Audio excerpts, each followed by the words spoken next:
Ade Oladipo here for Pro Boxing fans with former world title challenger Eric Molina.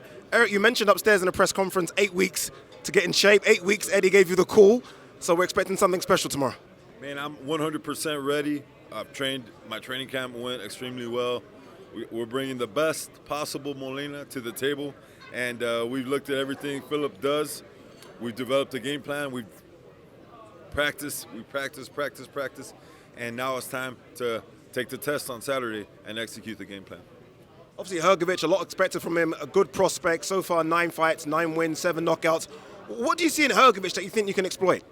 I think he's young. I think he's inexperienced, and I think he's never really been hurt in the ring. I think that I'm gonna put him in those. Situations. I'm gonna see how he reacts. I want to see how he takes a really good heavyweight punch. I don't think he's been hit by a good heavyweight that could punch, and I tell you that we really train to really bring that to him on Saturday. So we're gonna put him in those situations, and we're gonna see how he reacts to those. I've spoken to a lot of boxing people, and they say that if the Molina that turned up against Wilder turns up on Saturday night, it's going to be a very, very good fight. Are you in that kind of shape, the Wilder shape? I actually feel like I'm in better shape. I think that we've put together the game plan. We've rehearsed over and over many rounds of what we got to do, and I feel like I'm in better shape. But the real test comes Saturday, so it don't matter what I say or my team says or anybody says. The real test is Saturday. It speaks for itself. Regardless of the outcome on Saturday, we hope it's a win for you. 2017, 18, 19 haven't been busy years for you. Are you expecting 2020 to be a lot busier? Hey, I take it fight by fight, but I'll tell you one thing, man. I started my career 0-1. To be here on the Clash of the Dunes, man, this is all bonus. I fought for the heavyweight title twice. I feel that this Saturday, my career goes on. I feel I'll be victorious.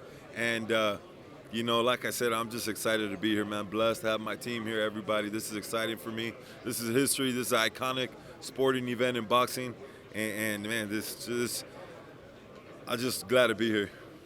I've got to get your take on the main event, Anthony Joshua versus Andy Ruiz Jr. Both guys you know very well. Obviously, you fought Anthony Joshua. How do you see that fight going? Me and you were ringside yesterday, and we saw AJ walk for the ropes. Looked a lot slimmer than we're used to seeing him. Good or bad? Right, I see AJ a lot slimmer. But one thing that I was very impressed, and coming from a heavyweight, I'm a little tall heavyweight also. I see that left hook coming out so sharp from Andy Ruiz. I think that his hand speed is one thing, but to throw a left hook like that with that leverage and hand speed, and that's very deceiving. I think that left hook is going to be the factor of the second rematch also. I think that it could land a lot faster than it did the first time. So his hand speed is incredible. I think Andy Ruiz is in shape. I think he wins the rematch, and I think that left hook finds a home again. Final couple of questions, and thank you for taking the time to speak to us. Andy Ruiz was so dominant in the first fight. Why is he underdog again in the second fight? Are people just underestimating him again? That's what I say. A lot of people are asking me, Andy can win.